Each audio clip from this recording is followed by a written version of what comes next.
मौत को लेकर बिहार में सियासत गर्मा उठी है। शराबबंदी पर आरजेडी के साथ साथ बीजेपी के प्रेम रंजन पटेल ने भी सवाल खड़े किए हैं।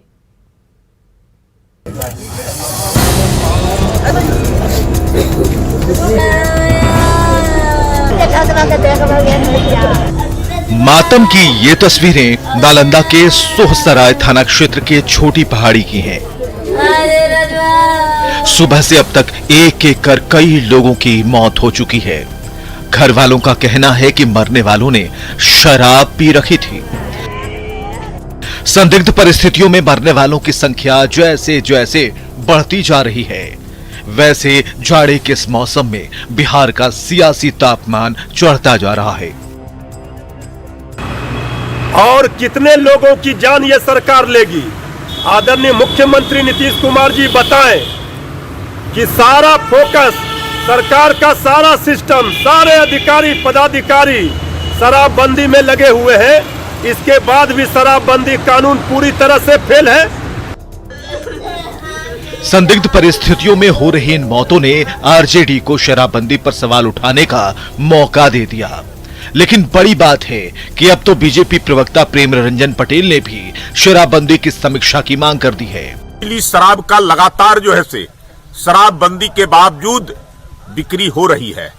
सरकार को इस पर विचार करना चाहिए। अब तक लगातार जो है से शराबबंदी के बावजूद शराब की बिक्री होती रही है और बार बार हम लोग कह रहे हैं कि समीक्षा होनी चाहिए, समीक्षा होनी चाहिए।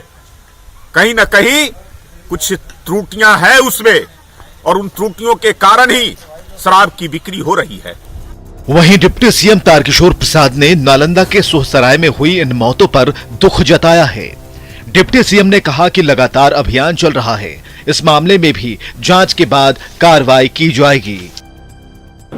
और इस तरह की घटना हुई है तो उसको सख्ती से हम सब निपटाते भी हैं और उन कारणों को भी खोजते हैं और उस पर सरकार काम भी करती है कि आने वाले दिनों में इस तरह की घटनाएं नहीं हो, इसको हम कैसे रोकें।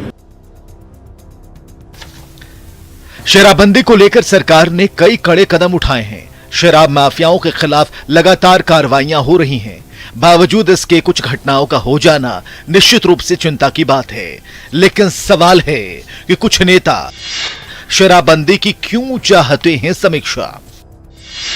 शराबबंदी की समीक्षा से क्या होगा?